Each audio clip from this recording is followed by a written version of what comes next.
தமிழ்நாட்டில் சட்டமன்ற தேர்தல் நெருங்கும் நிலையில் ஆளுநர் பதவியில் திடீர் திருப்பம். திமுக அரசோடு தொடர்ந்து முட்டி மோதிக் கொண்டிருந்த ஆளுநர் RN ரவி மேற்கு வங்கத்திற்கு மாற்றம். அவருக்கு பதில் கேரள ஆளுநர் ராஜேந்திர விஸ்வநாத் அர்லேக்கருக்கு தமிழ்நாடு ஆளுநராக கூடுதல் பொறுப்பு. மேற்கு வங்கத்தின் ஆளுநராக இருந்த CV ஆனந்த போஸ் கடந்த வியாழனன்று தனது பதவியை திடீரென ராஜினாமா செய்தார். அதன் விளைவாக குடியரசுத் தலைவர் திரௌபதி முர்மு 9 மாநிலங்கள் மற்றும் யூனியன் பிரதேசங்களின் ஆளுநர்களை மாற்றி உத்தரவு பிறப்பித்தார். இமாச்சல பிரதேசம், தெலங்கானா, பீகார், லடாக், தமிழ்நாடு, மகாராஷ்டிரா, தில்லி ஆகிய மாநிலங்கள் மற்றும் யூனியன் பிரதேசங்களின் ஆளுநர் பதவியில் மாற்றம் நிகழ்ந்துள்ளது.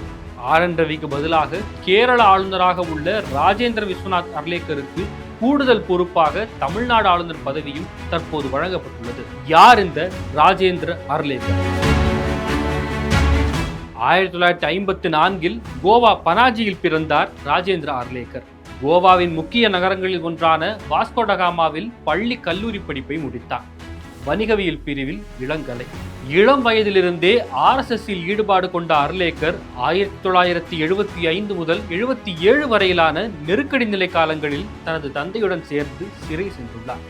1989 பாஜகவில் இணைந்த இவர் 2003 முதல் 2007 வரை கோவாவின் பாஜக மாநில தலைவராக பதவி வகித்தார். கோவா சட்டமன்ற உறுப்பினராக 2002 தேர்வானார். பிறகு 2012 கோவாவின் சட்டப்பேரவை சபாநாயகராக நியமிக்கப்பட்டார். இந்தியாவில் முதன்முறையாக காகிதமில்லா சட்டப்பேரவை கூட்டத்தொடரை நடத்தி கவனம் ஈர்த்தார். கோவாவின் வனம் மற்றும் சுற்றுச்சூழல் துறை அமைச்சராகவும் இருந்துள்ளார். இருமுறை கோவாவின் சட்டமன்ற உறுப்பினராக தேர்வாகியுள்ளார். 2024 கோவாவின் முதல்வராவார் என்று இவரை பற்றிய செய்திகள் வெளியாகின. ராஜேந்திர அர்லேக்கரின் மனைவி பெயர் அனாகா அர்லேக்கர். அவருக்கு ஒரு மகன், ஒரு மகள். கோவா அரசியல்வாதியாகவே இருந்தவர் சில ஆண்டுகளுக்கு முன்பு அடுத்த கட்டத்துக்கு நகர்ந்தார். 2021 இமாச்சல பிரதேசத்தின் ஆளுநராக நியமிக்கப்பட்டார். 2023, 24 ஆகிய ஆண்டுகளில் பீகாரின் ஆளுநராக செயல்பட்டார். ஜனவரி 2025 கேரள ஆளுநராக ராஜேந்திர அர்லேக்கர் நியமிக்கப்பட்டார்.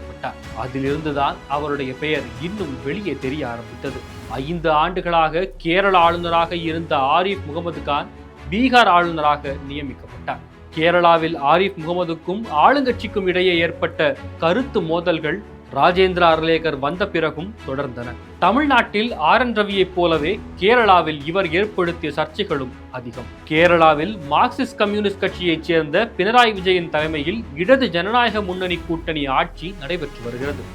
கேரள ஆளுநரோ RSS சித்தாந்தவாதி. இதனால் ஆளுங்கட்சியுடன் தொடர்ந்து மோதல் போக்கையை வெளிப்படுத்தினார் ராஜேந்திர அர்லேக்கர்.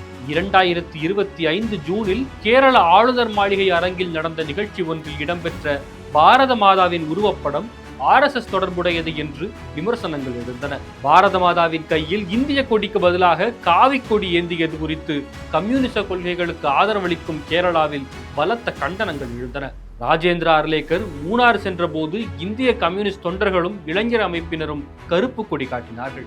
ஆளுநர் மாளிகையை RSS நிகழ்ச்சிகளுக்கான அலுவலகமாக மாற்ற முடியாது, RSS சின்னங்களை அனைவரும் பின்பற்ற வேண்டும் என்று கூறுவதை ஏற்க முடியாது என்று முதலமைச்சர் பினராயி விஜயன் கண்டனம் தெரிவித்தார். பாரத மாதாவின் உருவப்படம் நாட்டின் அடையாளம் என்று விளக்கம் அளித்தார் ராஜேந்திர அர்லேக்கர். தமிழ்நாட்டில் நடந்தது போலவே இந்த ஆண்டு ஜனவரியில் கேரள சட்டப்பேரவை தொடங்கிய போது கேரள அரசு தயாரித்து கொடுத்த உரையின் சில பகுதிகளை தவிர்த்துவிட்டு தனது உரையை வாசித்தார் ராஜேந்திர அர்லேக்கர்.